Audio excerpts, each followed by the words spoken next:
मैं अपने दोस्तों से ये बातें सुनता आ रहा था कि कम उम्र की पत्नी का बहुत फायदा होता है।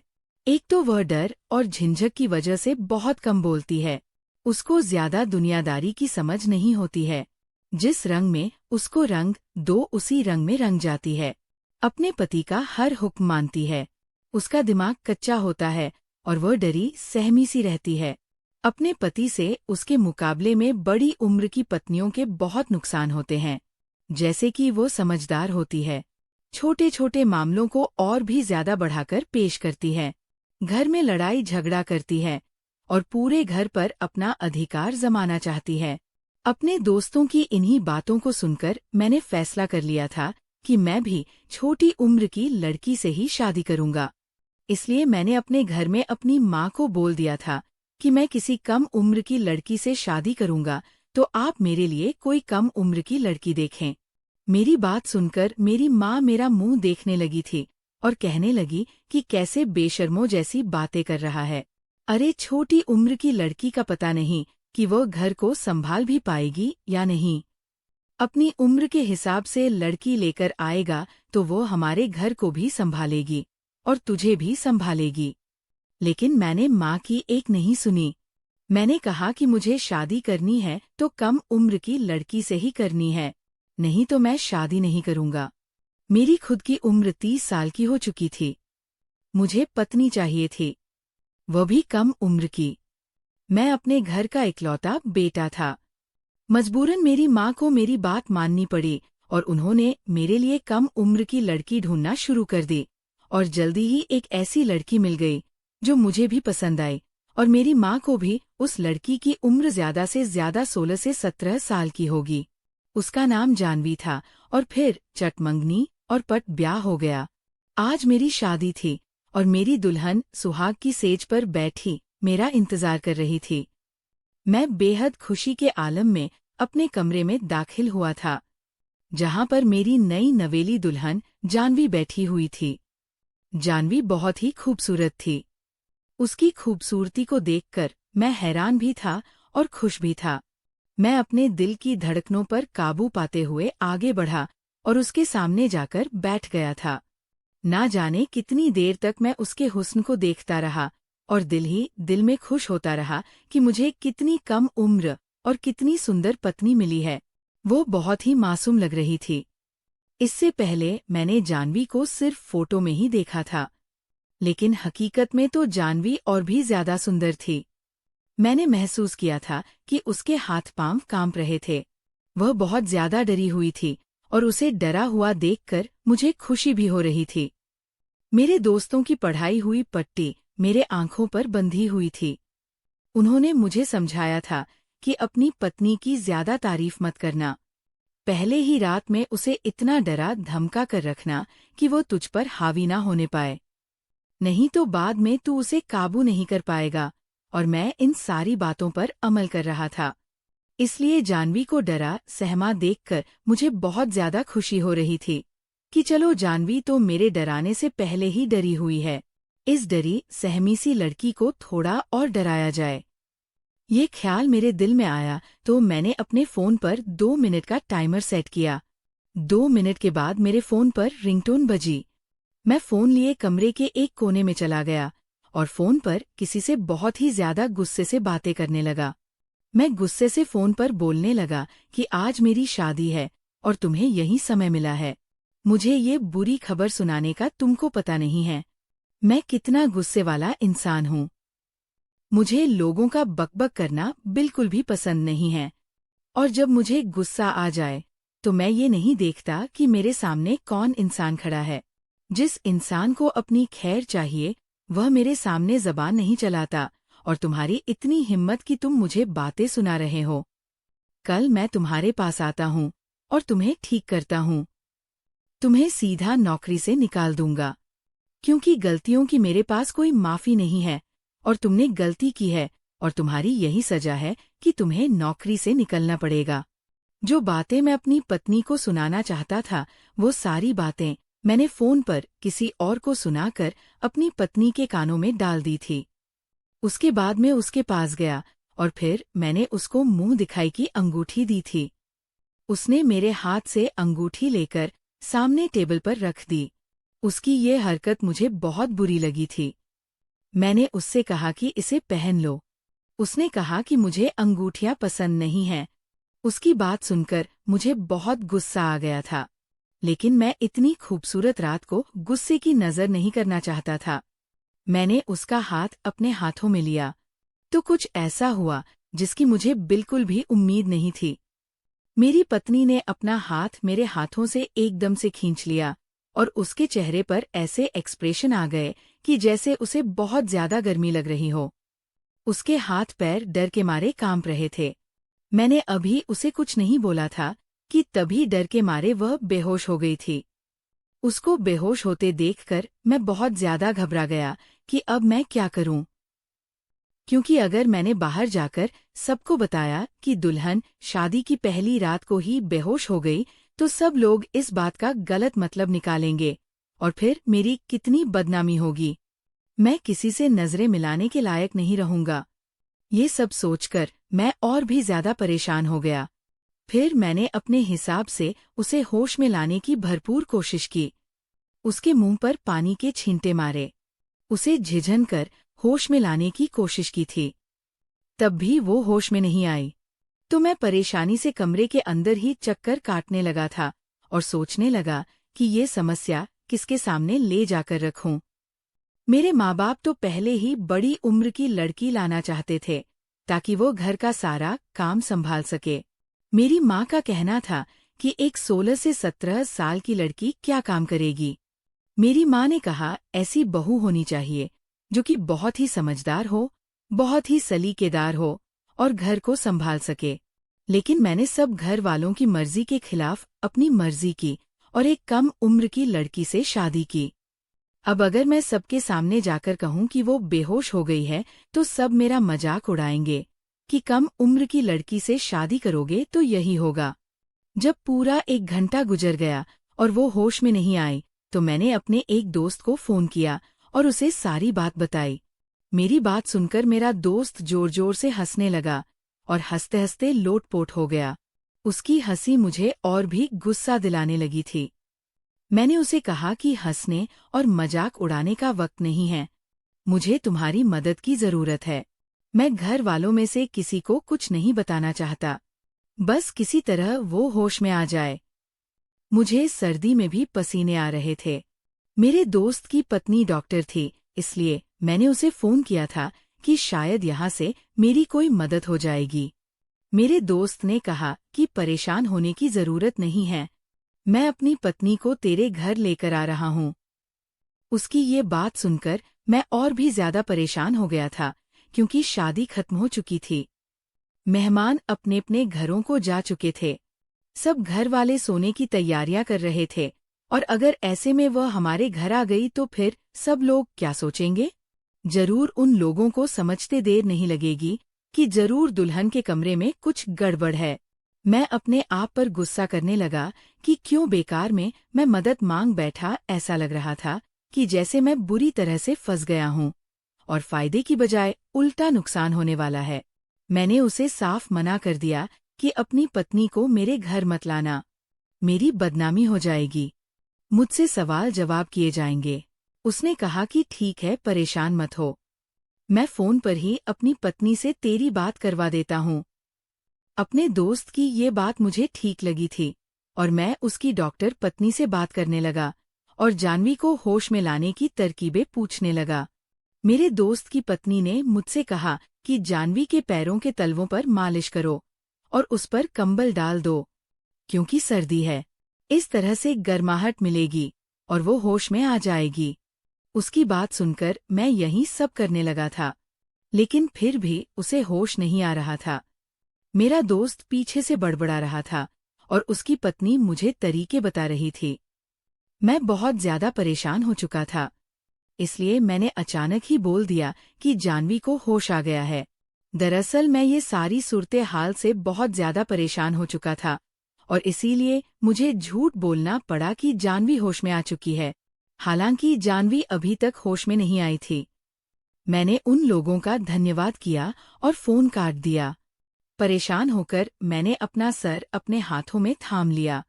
कुछ भी समझ नहीं आ रहा था। क्या करूं? तभी मेरी नज़र उस साइड टेबल पर रखी दवाई की शीशी पर गई थी, और उस दवाई को देखते ही मेरे कदमों तले से जमीन निकल गई थी, क्योंकि ये दवाई तो नींद की थी। शीशी में से थोड़ी सी दवा टेबल पर भी पड़ी हुई थी, और जिस गिलास में जानवी ने पानी पिया था उसमें भी थोड़ी सी दवा लगी हुई थी। इसका मतलब मेरी पत्नी जानवी ने जानबूझकर बेहोशी की दवा खाई थी, और जाहिर था कि दवा को अपना असर करने में थोड़ा वक्त लगा होगा। जितनी देर में उससे बातें कर रहा था, इतनी देर में दवाई ने अपना असर कर दिया था और वह बेहोश हो गई। और यह दवाई अगर उसने खाई थी तो फिर उसे कोई भी होश में नहीं ला सकता था। मैंने अपनी पत्नी को हैरान होकर देखा।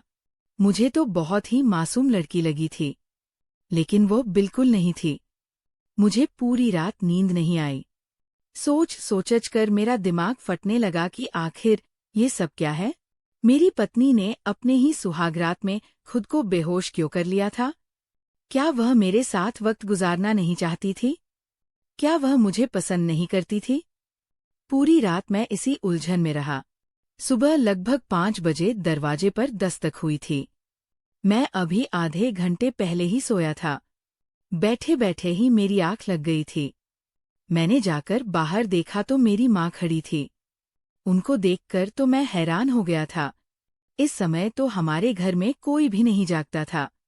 माँ भी सुबह को इतनी जल्दी नहीं जागती थी, और आज तो शादी की कोई रस्म भी नहीं करनी थी, क्योंकि मैंने घर में पहले ही कह दिया था कि अब जितनी भी रस्में करनी है वो एक दिन छोड़कर करना, क्योंकि शादी के कामों के चक्कर में बहुत ज्यादा थकावट हो गई थी।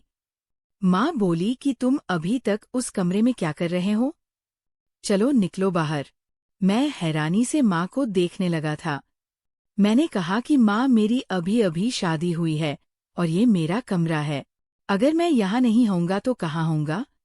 मेरी बात सुनकर माँ बोली कि हमारी खानदान में ये परंपरा है कि शादी की पहली रात दूल्हा दुल्हन शादी वाले कमरे में बहुत देर तक नहीं रुकते।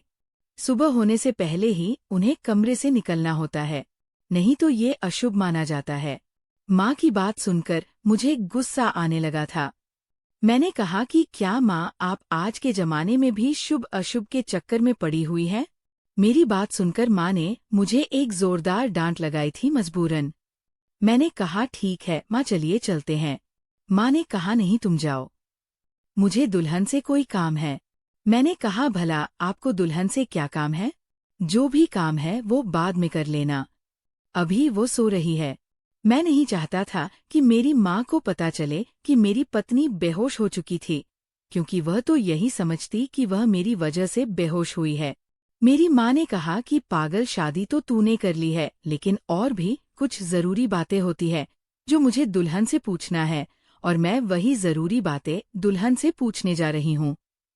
पता नहीं तेरे दिमाग में क्या भूसा भर गया था, जो इतनी कम उम्र की लड़की से शादी कर ली। बड़ी उम्र की लड़की होती तो उसे थोड़ी समझ होती। अब इतनी कम उम्र की लड़की लाए हो तो उसका ध्यान तो रखना ही पड़ेगा। जाकर देखो ठीक है या नहीं। इतना तो मैं बच्चा नहीं था कि मुझे मेरी माँ की बात समझ में नहीं आती। मैं अपनी माँ का मतलब समझ चुका था, लेकिन जब वो पहले ही बेहोश हो गई तो भला इस बात की क्या तुक?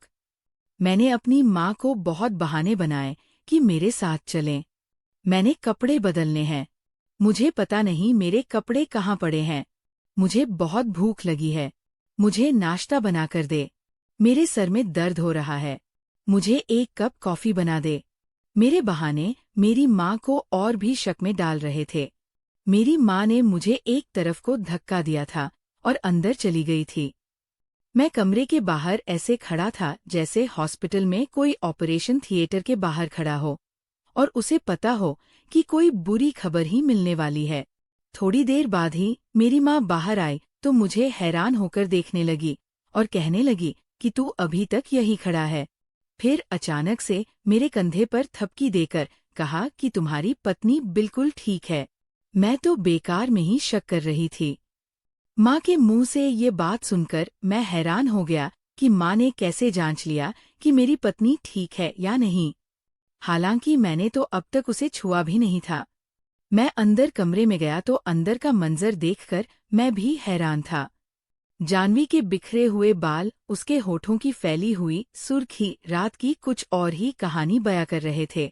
शायद जानवी की ये हालत देखकर ही मेरी माँ संतुष्ट हो गई थी, लेकिन मेरा तो चैन, सुकून सब बर्बाद हो चुका था।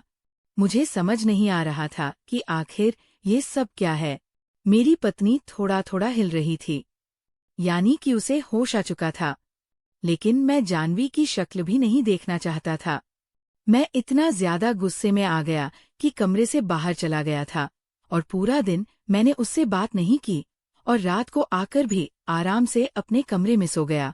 हालांकि मैंने किसी पर जाहिर नहीं होने दिया था कि रात को हमारे बीच क्या हुआ था।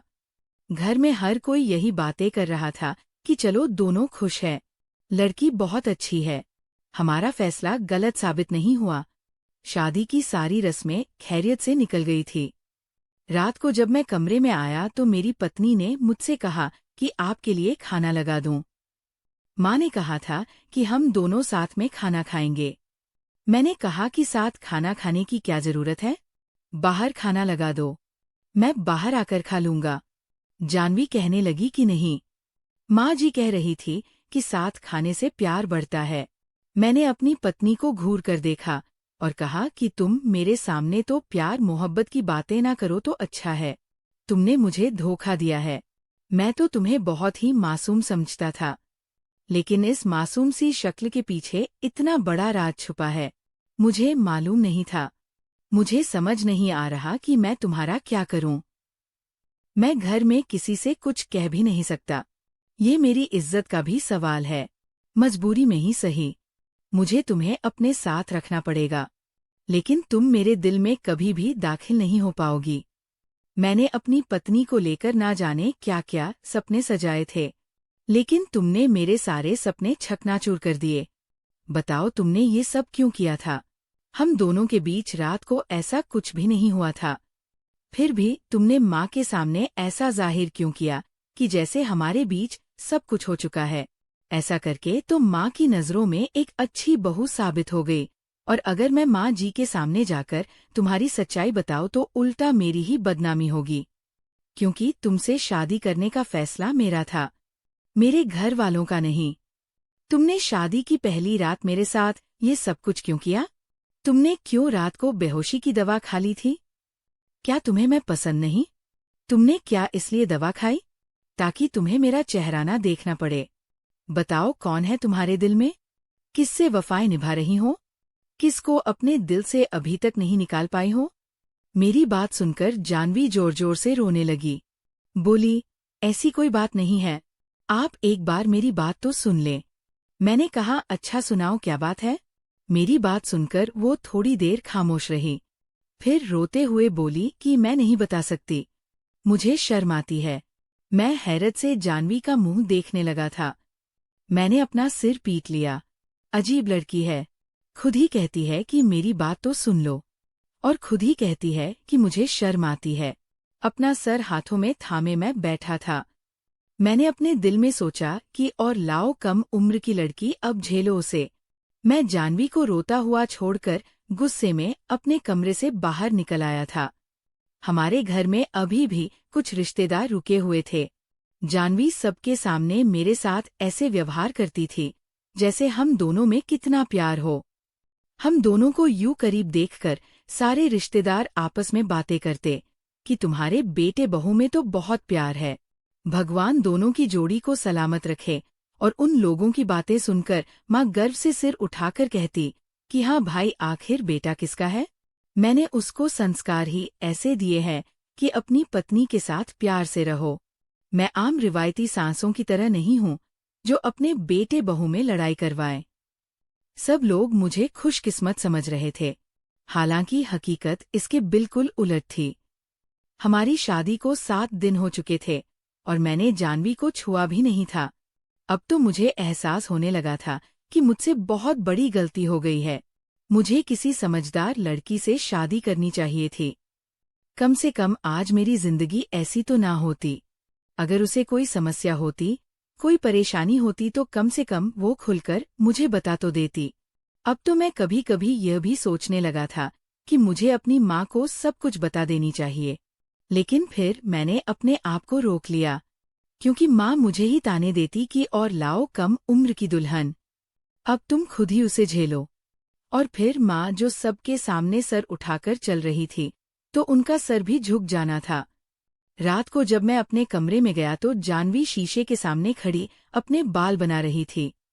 जानवी को देखकर मेरा दिल बेकाबू होने लगा था। मैं खुद को और ज्यादा नहीं रोक सका और जानवी को पीछे से बाहों में भर लिया। मेरा इतना करना था कि जानवी ऐसे डर गई थी जैसे पता नहीं उसको शेर ने पकड़ लिया हो, और वह जोर जोर से रोने लगी थी। एक बार के लिए तो मेरे जी में आया कि रोती है तो रोती रहे, आज तो मैं उससे जी भर के प्यार करके ही रहूंगा। लेकिन वह इतनी सिसक सिसक कर रो रही थी कि पता नहीं उस पर कितना जुल्म हो रहा हो, और उसको इस तरह रोता हुआ देखकर मेरा बिल्कुल भी दिल नहीं करता था कि मैं उसके पास जाऊं। माना कि जानवी बहुत खूबसूरत है, लेकिन मैं भी कम नहीं था। मैं भी अच्छा खासा स्मार्ट था। फिर पता नहीं जानवी मुझसे इतना दूर क्यों रहती थी। अब तो मुझे पक्का यकीन होने लगा था कि जरूर जानवी किसी और से प्यार करती है और वह मुझसे शादी नहीं करना चाहती थी। शायद उसके घर वालों ने जबरदस्ती मेरे साथ उसकी शादी करवा दी, और ये सोचते ही मेरा दिल दुखी हो गया था। मैं जानवी से प्यार करने लगा था, उसकी मासूमियत से, उसकी सुंदरता से। मेरे दिल में उसके प्यार की कोमपल फूटने लगी थी। वह इतनी प्यारी सी, इतनी नाजुक सी थी कि जब वो सिसक सिसक कर रोती तो मेरा दिल चाहता कि उसे अपने सीने में छुपा लूं और उससे कहूं कि तुम अपने दिल से सारे डर, सारे वहम निकाल दो। मैं तुम्हें इतना खुश रखूंगा कि तुमसे खुशियां संभाली नहीं जाएंगी। लेकिन जानवी मुझे ये सब करने का मौका ही कब देती थी। मैं अपना दिल महसूस कर रह गया था। फिर मैंने अपनी ये समस्या किसी और की समस्या बताकर एक ऐसे इंसान के सामने रखी जो ना मेरा रिश्तेदार था ना मेरा दोस्त। उस इंसान ने कहा कि कुछ लड़कियां बेहद मासूम होती है, उन्हें प्यार की जरूरत होती है। अगर ऐसी लड़कियों के साथ प्यार से बर्ताव किया जाए तो वह धीरे धीरे नॉर्मल हो जाती है।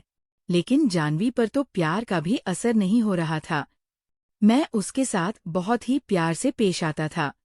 दिन भर वह भी मेरी बातों का हंस कर जवाब देती थी, लेकिन रात होते ही मुझसे ऐसे दूर भागती जैसे मैं उसे खा लूंगा। एक दिन मैंने जानवी से पूछा कि जानवी बस एक बात का जवाब दो, उस रात तुमने अपने आप को बेहोश क्यों कर लिया था? मेरी बात सुनकर जानवी कुछ देर तो खामोश रही, फिर बोली कि मैं नहीं चाहती थी कि आप मुझसे नफरत करें। मैं नहीं चाहती थी। क्या आप मेरे पास आए? नहीं तो आपको मुझसे नफरत हो जाती, और मैं नहीं चाहती थी कि आप मुझसे नफरत करें। जानवी की बात सुनकर मुझे बहुत हैरत हुई। मैंने जानवी से कहा, तुम्हारे पास आने से मुझे तुमसे नफरत कैसे हो सकती है? तुम तो मेरी पत्नी हो, और हम लोग जितना पास आएंगे, हमें एक दूसरे से उतनी ही मोहब्बत बढ़ेगी। फिर नफरत कैसे हो सकती है? वह बोली, मेरे घर वालों को आपके घर वालों के साथ धोखा नहीं करना चाहिए था। मेरे घर वालों को ये बात पहले ही बता देनी चाहिए थी, लेकिन उन्होंने ऐसा नहीं किया। अगर आप समझ रहे हैं कि मेरी जिंदगी में कोई और लड़का है, तो ऐसा बिल्कुल भी नहीं है। मैं तो चाहकर भी अपनी जिंदगी में किसी लड़के को शामिल नहीं कर सकती। तो ये बात आप अपने दिमाग से निकाल दें कि मेरे दिल में कोई लड़का है। जानवी की बात सुनकर मुझे खुशी हुई कि चलो जानवी की लाइफ में कोई और लड़का नहीं है, लेकिन उसकी दूसरी बात सुनकर मुझे बहुत ज्यादा हैरत हुई थी। उसने बोलना जारी रखा, बल्कि मुझे तो शादी ही नहीं करनी चाहिए थी। मुझे माफ कर दे, मेरी वजह से आपकी जिंदगी खराब हो गई। जानवी की बातें मुझे उलझा रही थी। मैंने कहा, जानवी, जो कुछ कहना है साफ साफ एक ही सांस में कह दो। तुम्हें जो कुछ भी समस्या है, मैं उसको सुलझाने की कोशिश करूंगा। आखिर मैं तुम्हारा पति हूँ। तुम मुझे अपनी परेशानी बता सकती हो, लेकिन प्लीज मुझे और ज्यादा परेशान मत करो। मैं बहुत ज्यादा परेशान हो चुका हूँ।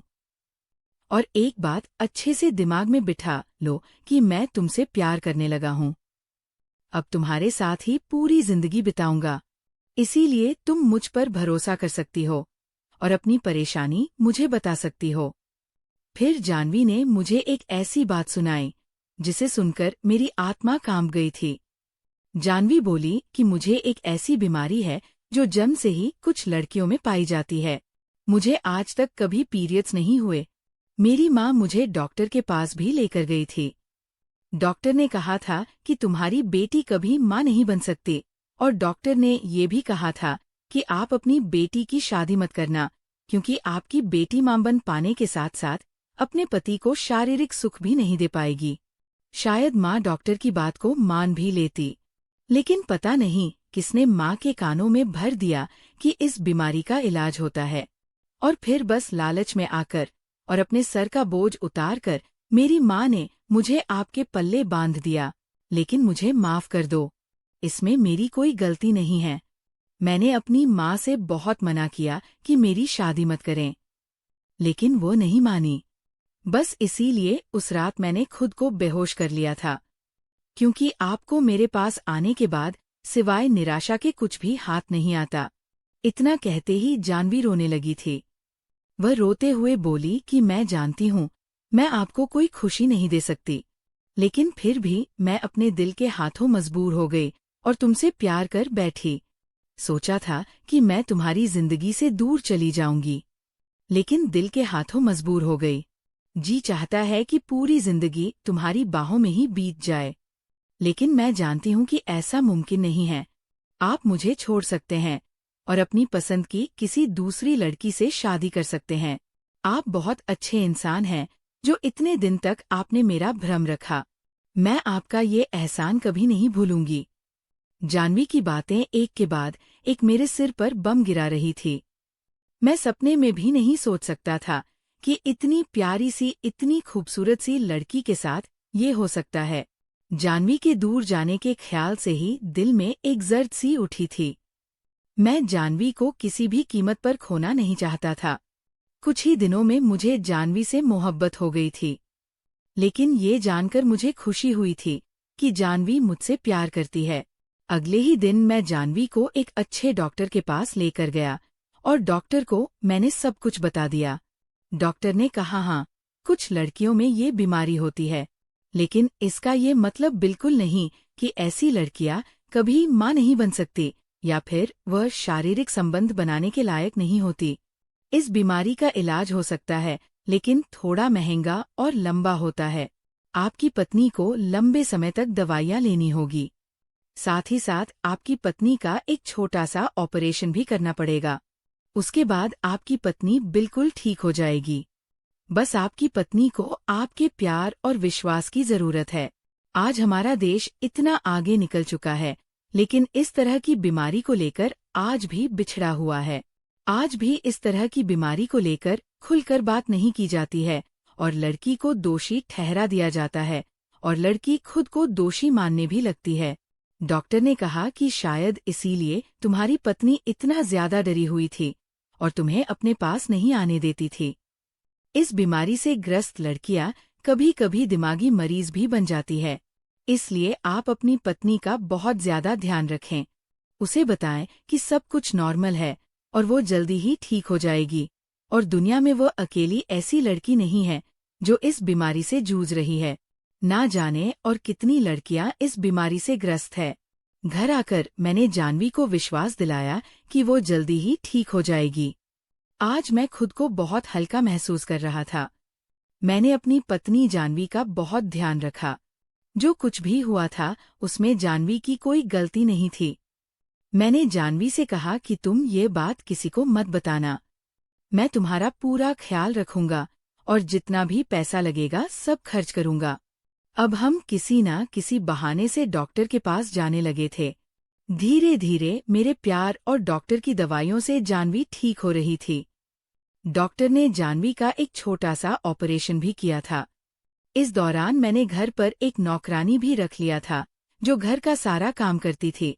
और फिर जाह्नवी ने तबीयत खराबी का बहाना बनाकर 2 हफ्ता आराम किया और वह ठीक हो गई। हमारी शादी को 6 महीने गुजर गए हैं। जानवी अब बिल्कुल ठीक हो गई है, लेकिन मैं जानवी को थोड़ा और समय देना चाहता हूँ। जब तक जानवी खुद को सहज महसूस नहीं करती, तब तक मैं उसे डिस्टर्ब नहीं करना चाहता था। लेकिन एक रात जब जानवी ने खुद ही पहल करते हुए मेरे होठों पर अपने होठ रख दिए, तो मैं खुद पर काबू नहीं कर पाया। मैंने कसकर जानवी को अपनी बाहों में भर लिया था और फिर वह रात मेरी जिंदगी की सबसे हसीन रात बन गई थी। और अब हम दोनों एक साथ बहुत ज्यादा खुश रहते हैं। दोस्तों, अगर आपको हमारी आज की ये कहानी पसंद आई हो तो वीडियो को लाइक और चैनल को सब्सक्राइब करें। धन्यवाद।